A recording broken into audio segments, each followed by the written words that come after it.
రోమీలో 11:29 ఒకసారి తీయండి. ఏలయనగా దేవుడు తన కృపావరముల విషయములోను పిలుపు విషయములోను పశ్చాత్తాపపడడు. చాలండి. దేవుడు తన కృపా వరముల విషయములోను పిలుపు విషయంలోను పశ్చాత్తాపపడడు. దేవుడు ఇచ్చినటువంటి ఈ వరము, ఈ అధికారము తిరిగి తీసుకొనుటకు ఆయన మళ్ళీ ఆలోచన చేయడంట. ఒకసారి ఇస్తే అది నీది, ఒకసారి చెప్తే అది జరిగిపోవాలి. హల్లెలూయా. రోమీలు 5వ అధ్యాయము 12వ వచనం ఒకసారి చదవండి. ఇట్లుండగా ఒక మనుషుని ద్వారా పాపమును, ఒక మనుషుని ద్వారా పాపమును, పాపము ద్వారా మరణమును, పాపము ద్వారా మరణమును లోకములో ఎలాగు ప్రవేశించెనో, చూడండి, లోకములో ఎలాగు ప్రవేశించెనో అలాగుననే మనుష్యులందరూ పాపము చేసినందున మరణము అందరికిని సంప్రాప్తమాయెను. మరణము అందరికిని, చూడండి, మరణము అందరికిని అన్నాడు. నన్ను తప్ప అన్నాడా, లేకపోతే నువ్వు తప్ప అన్నాడా? అందరికీ అనండి ఒకసారి. అందరికీ మరణము అందరికీ ప్రాప్తించిందంట పాపము ద్వారా. ఒక మనుష్యుని ద్వారా పాపమును, పాపము ద్వారా మరణమును లోకమును ఎలాగో ప్రవేశించానో అలాగున మనుషులందరూ పాపము చేసినందున మరణము అందరికీ హల్లెలూయా సంప్రాప్తమాయెను. తర్వాత 14వ వచనం ఒకసారి. అయినను ఆదాము చేసిన అతిక్రమమును పోలి పాపము చేయని వారి మీద కూడా ఆదాము మొదలుకొని మోసే వరకు మరణమేలెను. ఎవరంట? అయినను ఆదాము చేసిన అతిక్రమమును పోలి పాపము చేయని వారి మీద కూడా, పాపము చేయని వారి మీద కూడా ఆదాము మొదలుకొని మోసే వరకు మరణమేలెను. ఎప్పటి వరకు? ఆదాము మొదలుకొని మోసే వరకు. 17వ వచనం చదవండి ఒకసారి. మరణము ఒకని అపరాధ మూలమున వచ్చినదై ఆ ఒక్కని ద్వారానే ఏలిన ఎడల కృపా బాహుల్యమును నీతి దానమును పొందువారు జీవము గలవారై మరి నిశ్చయముగా యేసుక్రీస్తును ఒకని ద్వారానే ఏలుదురు. చాలండి. మరి నిశ్చయముగా యేసుక్రీస్తు ఒకని ద్వారానే ఏలుదురు. హెబ్రీ 2:14 ఒకసారి. కాబట్టి ఆ పిల్లలు రక్తమాంసములు గలవారైనందున ఆ ప్రకారమే మరణము యొక్క బలము గలవానిని అనగా అపవాదిని మరణము ద్వారా నశింపచేయుటకును జీవిత కాలమంతయు మరణ భయము చేత దాస్యములకు లోబడిన వారిని విడిపించుటకును ఆయన కూడా రక్తమాంసములలో పాలివాడాయను. చాలండి. మరి ఇప్పుడు ఇక్కడ మనం చూస్తా ఉన్నాం, ఆయన వచ్చి ఏం చేశాడు? యేసుక్రీస్తు మనందరి నిమిత్తము ఆయన ప్రార్థన చేయడం మొదలుపెట్టాడు, ఉపవాసం ఉండడం మొదలుపెట్టాడు, కన్నీళ్లు విడవడం మొదలుపెట్టాడు. ప్రార్థనలో శక్తి ఉంది. దేవుడు ఎందుకు ప్రార్థన చేయమంటాడు? అవసరమా? యేసుక్రీస్తు ప్రార్థన చేయాలా? ఆయన కుమారుడే కదా.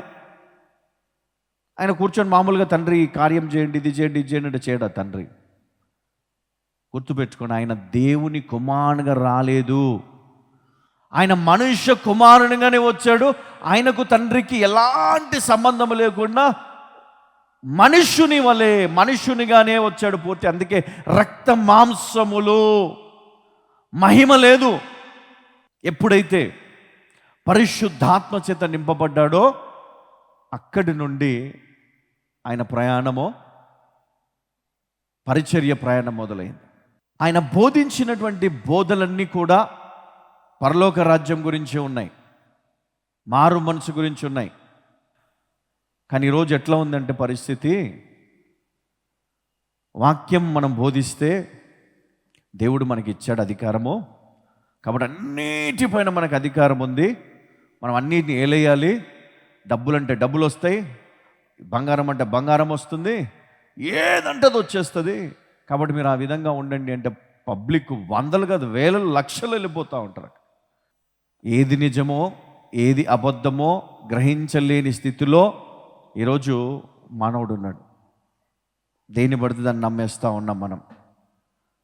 నేను ఒకటే అంట, సత్యం ఉన్న దగ్గర పబ్లిక్ ఉండరండి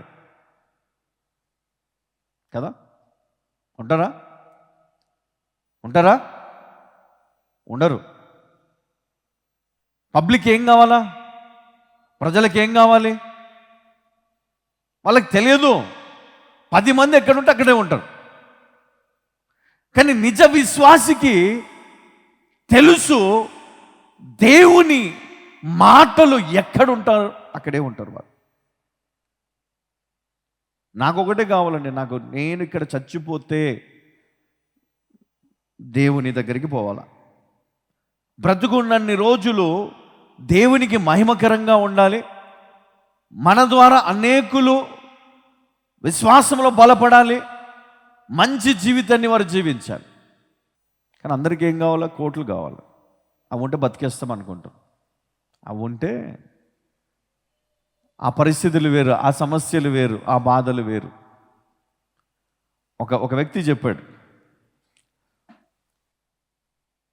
మీకేం తక్కువ అండి, 100 కోట్లు ఉన్నాయి కదా అని ఒక వ్యక్తి అన్నాడు. ఈయన అడిగాడు, బ్రదర్ మరి మీకెన్ని ఉన్నాయి అన్నాడు. మాకేముంటాయండి, ఏమి లేవు, అన్ని అప్పులే. ఎన్ని అప్పులు ఉంటాయి మీకు? దగ్గర ఒక 10-15 లక్షల అప్పులు ఉన్నాయి మాకు అన్నాడు. అవునా? మిమ్మల్ని చూస్తే కనీసం ఒక 10-15 లక్షలు ఉండొచ్చు బ్యాక్గ్రౌండ్ అన్నట్టుగా ఉన్నారండి మీరు అని నేను అన్నాడు. లేదండి, అట్లేం లేదండి. మరి నన్ను చూస్తే మీకు ఎందుకు అట్లా అనిపిస్తుంది అంటే, మీ కారు, మీ ఇల్లు అవన్నీ చూసి మీరు ఆ రేంజ్లో అనుకున్నాము. ఏ రేంజ్లో ఉన్నా ఆ రేంజ్లో సమస్యలు వాళ్ళకు ఉంటాయి.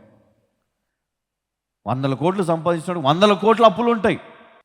అనుకుంటే వానికి అందు వాని బాధలు వానికి ఉన్నాయి, నీ స్థాయిలో నీ బాధలు నీకున్నాయి. ఫస్ట్ క్లాస్ చదవటానికి వాని చదువు, వాని బాధలు వానికి ఉంటాయి, హోంవర్క్లు అవి. 5వ క్లాస్ చదవటానికి వాని హోంవర్క్, వాని బాధలు వానికి ఉంటాయి. అబ్బో నువ్వు 5th వెళ్ళిపోయినావు కదా, నువ్వు 10th వెళ్ళిపోయినావు కదా, అబ్బాబ్బాబ్బా ఏముంది, చదవకపోతే వెళ్ళిపోతాడా?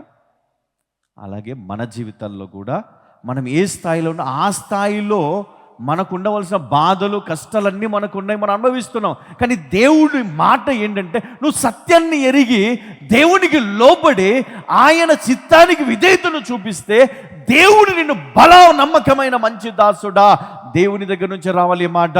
దేవుడు నిన్ను ఆశీర్వదిస్తాడు. నీకు అప్పులు లేని సమృద్ధిని దేవుడు నీకు ఇస్తాడు. బాధ లేని, ఇబ్బందులు లేని ఉద్యోగమును దేవుడు నీకు ఇస్తాడు. నీకు ఎట్లాంటి సమస్యలు ఈరోజు ఉన్నాయో అవి నీకు దేవుడిని నువ్వు వెంబడించిన తర్వాత రావు. నువ్వు ఫాలో అయ్యే విధానం ఎట్లుండాలి? ప్రేమ, విశ్వాసము, తగ్గింపు, ఇంకా యథార్థమైన జీవితం, పరిశుద్ధమైన జీవితం నువ్వు కలిగి ఉండాలి, కొనసాగించాలి. ఇవి తప్ప వేరే ఏమన్నా ఉంటే చెప్పండి బ్రదర్. ఇవి రెగ్యులర్గా వినేటియే కదా అంటే, దీని ద్వారానే నీకు దేవుని దగ్గరికి ఉంది దారి. ఇవి కాకుండా నువ్వు అటు పోతుంటే ఎట్లా? 3 రోజులు పోవాల్సిందే 40 సంవత్సరాలు పట్టింది. మరి నీ జీవితాన్ని దేవుడు మార్చడానికి సిద్ధంగా ఉన్నాడు. దేవుడిని ఆశీర్వదించడానికి సిద్ధంగా ఉన్నాడు.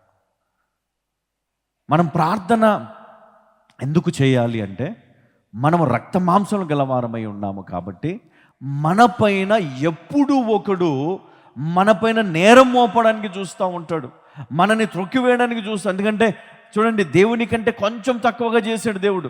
మనకి ఎలాంటి అధికారం ఉంది అంటే, ఇదిగో సమస్త మన పాదముల కింద పెట్టాడు దేవుడు. అపవాది కూడా మన పాదాల కింద ఉన్నాడు. కానీ వాడేంటి, వాని పాదాల కింద నువ్వు ఉండేటట్టు చేశాడు. ఎందుకంటే పాపము నిన్ను ఏలుతుంది ఈరోజు. ఆ పాపాన్ని క్రీస్తు ఏం చేశాడు? ఆయన పాదముల కింద పెట్టాడు. ఆయన నీతిమంతునిగా జీవించి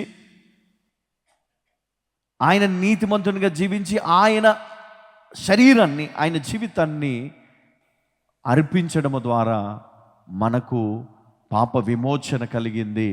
అంటే ఏ అధికారమునైతే సాతానుడు తీసుకున్నాడో అధికారం తిరిగి క్రీస్తు దాయనో.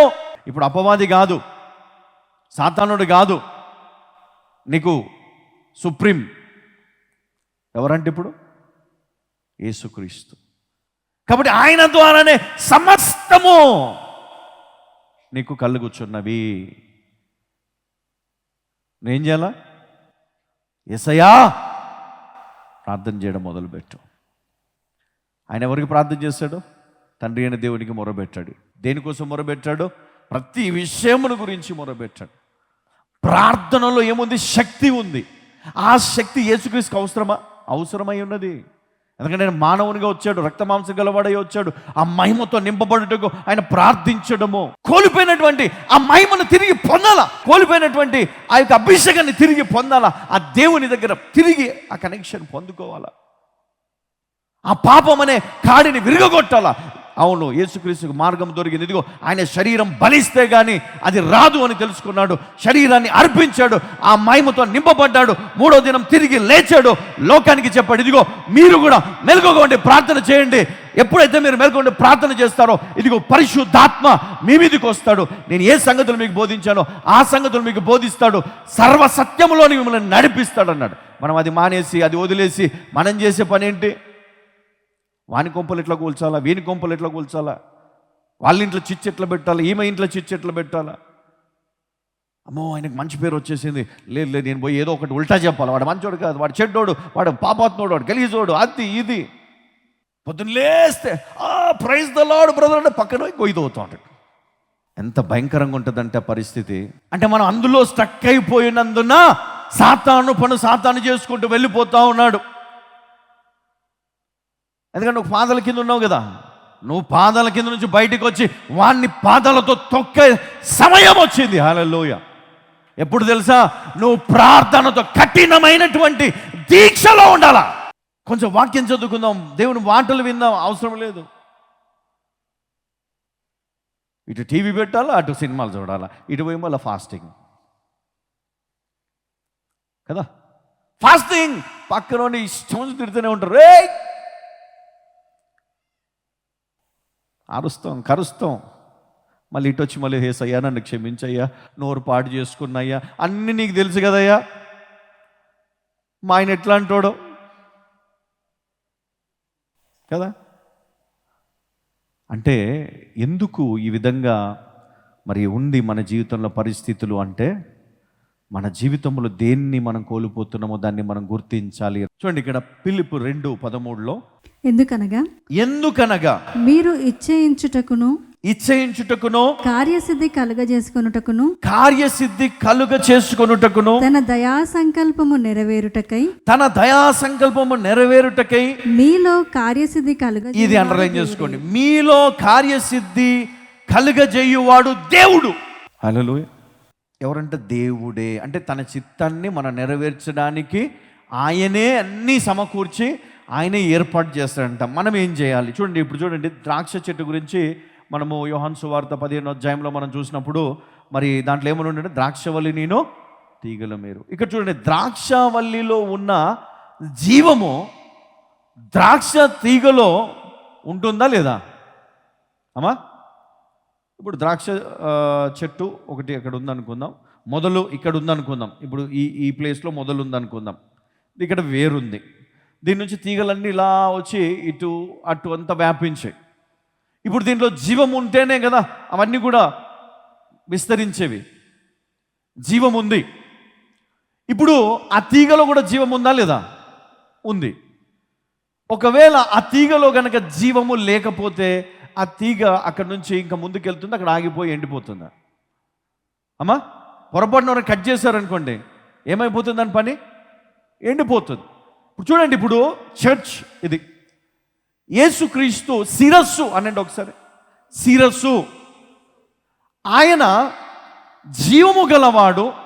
ఆయనలో ఉన్న జీవము మనలోపటికి ఏం చేయబడాలి? ప్రవహించాలి. చూడండి, ఇక్కడ ప్రవహించాలి. ద్రాక్షవల్లిలో ఉన్న జీవము ద్రాక్ష తీగలో కూడా ఏమి చేయబడాలి? ప్రవహించాలి. మరి క్రీస్తులో ఉన్న జీవము నీలో ప్రవహిస్తుందా అమ్మా? Question mark. ఆ తీగలు ఎదగాలంటే ఆ జీవము కనెక్ట్ అయి ఉండాలి. అంటే ఆ చెట్టుకి, ఆ కొమ్మకి కూడా అవి కనెక్ట్ అయి ఉంటాయి. అందులో మరి దాని యొక్క కనెక్షన్ ఉంది. అది పోతే పనికి వస్తుందా? పనికి రాదు. క్రీస్తులో నీవు వేరుపారి ఉన్నావా? క్రీస్తులో ఉన్న జీవము నీలో ఉందా? నీ కనెక్ట్ అయి ఉన్నాడు ఆయన. ఎప్పుడు కనెక్ట్ అయి ఉంటుంది తెలుసా? సంఘములో ఆయన శిరస్సుగా ఉంటాడు. ఈ శరీరము అంటే మనమందరము ఆయన శరీరం అవయములుగా ఉన్నాం. చూడండి, ఇప్పుడు చాలామంది ఏంటంటే సంఘములో ఉన్నారు కానీ శరీరములో లేరు, క్రీస్తులో లేరు, క్రీస్తు కనెక్ట్ అయి లేరు. అందుకే వారిలో రోగము, బాధ, లేమి, దరిద్రము, భయంకరమైనటువంటి శోధనలో పడిపోతుంది. నువ్వు క్రీస్తులో ఉంటే, క్రీస్తుని కనెక్ట్ అయి ఉంటే, ఆయనలో ఉన్న జీవం నీలో ఉంటే నీ జీవితం వేరుగా ఉంటుంది. హల్లెలూయ. నువ్వు ఫలిస్తూ ఉంటావు, ఫలభరితమైనటువంటి జీవితాన్ని నువ్వు కలిగి ఉంటావు. కానీ ఈరోజు నీ పరిస్థితి అట్లా ఉందా? లేదు. ఎందుకు లేదు అంటే నువ్వు దేనికైతే నువ్వు విధేయత చూపించాలో దానికి నువ్వు విధేయత చూపించటం లేదు. ఎందుకనగా మీరు ఈచయించుటకునో కార్యసిద్ధి కలుగునట్లునో తన సంకల్పము నెరవేరుటకై మీలో కార్యసిద్ధి కలుగచేయువాడు దేవుడు. అంటే మీలో కార్యసిద్ధి, మీరు ఎదగడానికి మీలో జీవాన్ని పుట్టించువాడు, ఆ జీవాన్ని మీకు అనుగ్రహించువాడు ఆయనే. కాబట్టి మీరు ఆయనలో నిలిచి ఉండాలి. కానీ ఆయనకు వేరుగా ఉంటే ఏమొస్తుంది? 4:13 నన్ను బలపరచువాని యందే నేను సమస్తమును చేయగలను. నన్ను బలపరచువాని యందే నేను సమస్తము చేయగలను. నన్ను బలపరచు క్రీస్తు ద్వారానే నేను సమస్తము చేయగలను. హల్లెలూయ. నన్ను బలపరచు క్రీస్తు ద్వారానే నేను సమస్తము చేయగలను. అంటే ఇక్కడ చూడండి, ఇక్కడ ద్రాక్ష తీగె ద్రాక్షవల్లిలో లేకపోతే ద్రాక్షవల్లితో ద్రాక్షవల్లి పైన ఆధారపడకపోతే ఏమవుతుంది? ఫలిస్తుందా? ఫలించదు. ద్రాక్ష తీగలో ఆధారపడకపోతే అంటే ఆ జీవమునిచ్చే క్రీస్తు పైన నువ్వు ఆధారపడకపోతే అది ఫలించలేదు, జీవించలేదు. హల్లెలూయ. అదే రీతిగా మానవుడు ప్రతి విషయములో దేవుని పైన ఆధారపడకపోతే ఫలించరు. హల్లెలూయ. ప్రతి విషయములో దేవుని పైన ఆధారపడడం మనం నేర్చుకుంటే మనం ఫలిస్తాం. ఉద్యోగంలో ఫలిస్తావు, వ్యాపారంలో ఫలిస్తావు, నువ్వు ఆర్థికంగా ఫలిస్తావు. అన్ని విషయంలో దేవుని పైన ఆధారపడాల. ఎట్లా ఆధారపడతావు? ప్రార్థన. చెప్పండి, ప్రార్థన, ప్రార్థన, ప్రార్థన, ప్రార్థన, ప్రార్థన. నువ్వు ఎంత ప్రార్థన చేస్తావు? 5 నిమిషాలు 2 నిమిషాలు కాదు. నువ్వు మోకరిస్తే మళ్ళీ తెల్లవారాల.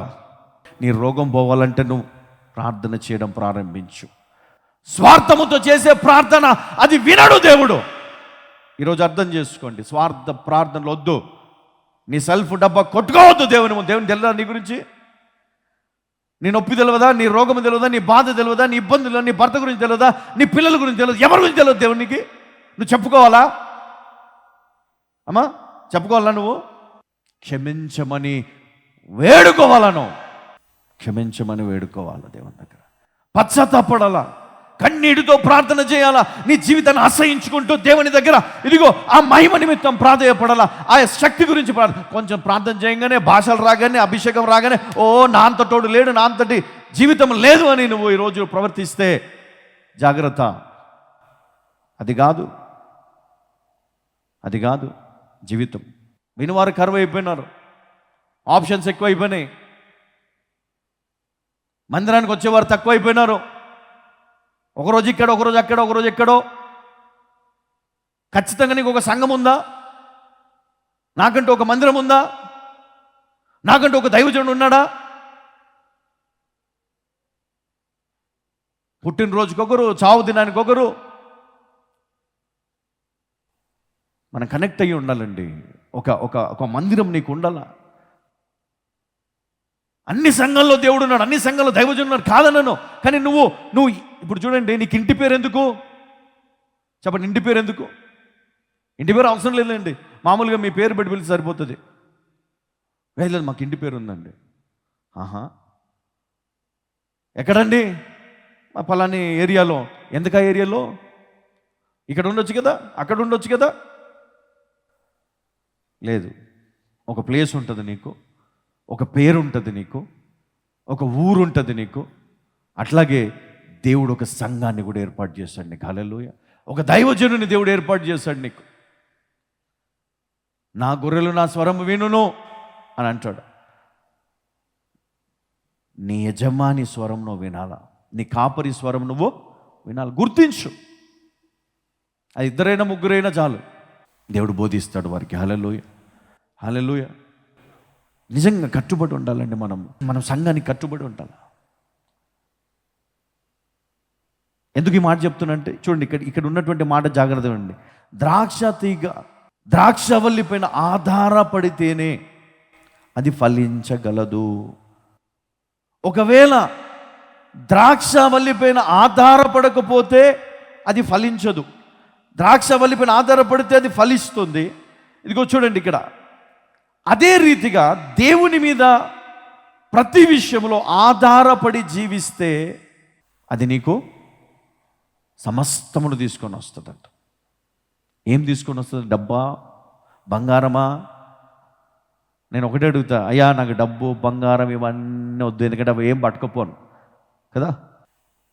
ఈరోజు మనం ఎందుకో డబ్బు వెనక, అందం వెనక, లేకపోతే విలువ, అంటే మనకు విలువ లేదండి అక్కడ ఆ చర్చిలో. వాల్యూ, మనకు వాల్యూ ఉందా? మనకు వాల్యూ కావాలా అమ్మా? మనకేం కావాలో తెలియదు. మనకేం కావాలి? ఇదిగో పరిశుద్ధ గ్రంథం చెప్తుంది, నువ్వు ఆ జీవమును కనెక్ట్ అయి ఉండాలి, క్రీస్తుకు కనెక్ట్ అయి ఉండాలి, దేవునికి కనెక్ట్ అయి ఉండాలి, ప్రతి విషయంలో దేవుని మీద ఆధారపడాలి. అంతేగాని అక్కడికి వెళ్ళి ఇది నచ్చలే, అది నచ్చలే, దైవజనులు పట్టించుకోలేదు, దైవజనులు చూడలేదు, ఆయన నాకు రెస్పెక్ట్ ఇవ్వలేదు అంటే కాదు. రెస్పెక్ట్ కోసం కాదు మన మందిరానికి వెళ్ళేది. నేను ఏ మందిరానికి వెళ్ళినా అక్కడ నేను చూసేది ఒకటే, దేవుడు, ప్రార్థనా మందిరం, ప్రార్థన. మనం తగ్గించుకోవాలా, దేవునికి లోపడాలా, ప్రార్థించుకోవాలి, దేవుని ఆరాధించాలి. ఆ సంఘములో ఉన్న వారందరితో కాదు, కానీ దేవునికి కనెక్ట్ అవ్వాలా. కొంతమంది ఉంటారు, సంఘంలో ఉన్న వాళ్ళందరూ కనెక్ట్ అవుతారు, ఫోన్ నెంబర్లు తీసుకొని ఫోన్లలో ఈ మెసేజ్లు అవి ఇవి ఇవి అవి చెత్త చెదరమంతా కూడా. మనుషులతో కనెక్ట్ కావడానికి కాదు మనం మందిరానికి వెళ్ళే, దేవునికి కనెక్ట్ అవ్వాలా. హల్లెలూయా, హల్లెలూయా. దేవునికి కనెక్ట్ అవ్వాలా, ప్రతి విషయంలో దేవుని పైన ఆధారపడాలా, దేవునికి నువ్వు విధేయత చూపించాలా. అప్పుడు దేవుడు నిన్ను ఆశీర్వాదంగా ఉంచుతాడు. అబ్రహామును దేవుడు ఆశీర్వాదంగా ఉంచాడు. ఎందుకు? ఆయన దేవునికి కనెక్ట్ అయి ఉన్నాడు, దేవునికి లోబడ్డాడు. అప్పటి వరకు వారి పితరులు అన్యుల ప్రతిమలు, అంటే దేవతల ప్రతిమలు చేసి ఆయన అమ్మేవాడు, బొమ్మలు చేసి అమ్మేవాడు, విగ్రహాలు చేసి. మరి ఆయన కుమారుడైన అబ్రహామును దేవుడు పిలిచాడు. అప్పటి వరకు పేరు కూడా తెలియదు. అయ్యా నీ పేరేమి అని అడగలే వాళ్ళు. పలాని బ్యాచ్, మీరు పలాని బ్యాచ్, మా ఈ బ్యాచ్, ఇవన్నీ చూస్తారు మన వాళ్ళు. అరే దేవుని కనెక్ట్ అయి ఉండండి అమ్మా కదా. గొప్ప వాళ్ళు లేరు అక్కడ, అంత బీద వాళ్ళే ఉన్నారు. ఓ మేము ఈ చర్చికి రామండి, మేము రిచ్ కొంచెం కదా. ఇక్కడ అంతా చదువుకొని వాళ్ళు ఉన్నారు. దేవుడు చూడంట అవన్నీ. నువ్వు పుట్టినప్పుడు ఎట్లా వచ్చినావు ఈ లోకానికి? చదువుకొని పుట్టినావా? డబ్బుతో పుట్టినావా? గర్వంతో పుట్టినావా? దేంతో పుట్టినావు నువ్వు? రక్త మాంసములు గలవాడవై పుట్టావు కాబట్టి, రక్త మాంసములు గలవాడై యేసుక్రీస్తు లోకానికి వచ్చాడు. అదొక్కటి గుర్తుంటే చాలు మనకి. పోయేది కూడా మనం అట్లనే పోతాం, అది విడిచిపెట్టి మనం పోతాం మనం. కాబట్టి మనం బ్రతికి కొంతకాలము దేవునికి కనెక్ట్ అయి ఉండాలా, ఆ ద్రాక్షవల్లిలో ఉండాలా, ద్రాక్షవల్లి తీగవలే ఉండాలా. ఆయనకు కనెక్ట్ అయి ఉన్నప్పుడు మన జీవితము ఎలా ఉంటుందంటే ఎప్పుడు కూడా సంతోషంగా ఉంటుందండి. నువ్వు ఉద్యోగంలో దీవించబడతావు, వ్యాపారంలో దీవించబడతావు, నీ పిల్లలు నీ కళ్ళ ముందు కలకలలాడుతూ ఉంటారు, దీవించబడతారు. ఏ రోగం వచ్చినా అది పోతుంది. ఏం కాదు, దేవుడు ఉన్నాడు మాకు. ఏదైనా సమస్య వచ్చి దేవుడు ఉన్నాడండి, ఏం కాదు, హాయ్ హాస్పిటల్ తీసుకెళ్ళరా, తొందరగా తీసుకెళ్తారు, చూపిస్తారు, తగ్గిపోయింది సాయంత్రానికి. విశ్వాసం, నువ్వు దేవుని కనెక్ట్ అయి ఉండే పద్ధతి.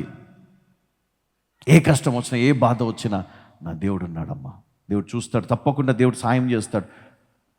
ఇప్పుడు పరిస్థితి ఎట్లయిపోయిందంటే వీళ్ళ ప్రార్థన ఏమో కానీ దేవుని నిందించుడే ఉన్నది. ఏమి ఇచ్చాడు దేవుడు మాకు? ఏం చేశాడు దేవుడు? నువ్వు దేవునికి కనెక్ట్ అయి ఉన్నావా? దేవునికి నువ్వు కనెక్ట్ అయ్యి దేవునిలో నువ్వు కరెక్ట్గా నువ్వు జీవిస్తున్నావా? అనొచ్చు కొంతమంది. యేసుక్రీస్తు దగ్గర ఒక యవనస్తుడు, ధనవంతుడైన యవనస్తుడు వచ్చి ఆయన ఏమన్నాడు? నేను ఇవన్నీ పాటిస్తూనే ఉన్నాను, వాక్యాన్ని పాటిస్తున్నాను, ఆజ్ఞలు అన్నీ పాటిస్తున్నాను, అయితే నీ ఆస్తిని అంతా కూడా అమ్మేసి బీదలకు ఇచ్చి నువ్వు నన్ను వెంబడించాను. ఓహో, వ్యసనపడి జంపు. మరి ఈరోజు నీ పరిస్థితి ఏంటి? నువ్వు కూడా వాటిపైన ఆధారపడ్డావా? దేవుని పైన ఆధారపడలేదా? దేవునికి ఎవరు కావాలి తెలుసా? దేవుని పైన ఆధారపడే వాళ్ళే కావాలి. డబ్బు పైన ఆధారపడి డబ్బు ఉంటేనే నేను బ్రతుకుతానంటే వద్దు నువ్వు కదా. గర్వంతోనే నేను బ్రతుకుతాను కాదు, వద్దు. గర్విష్ఠులు నాకు అసహ్యం అన్నాడు ఆయన. ప్రేమ ఎంతమందిలో ఉందని ఎంతమంది తగ్గించుకుంటారు? పక్కన కూడా వచ్చి తిట్టినా కొట్టినా కూడా తగ్గించుకొని దాన్ని దీవెనగా తీసుకునేది ఎంతమంది ఇక్కడ చెప్పండి. వాక్యం మనకి ఏం నేర్పిస్తుంది?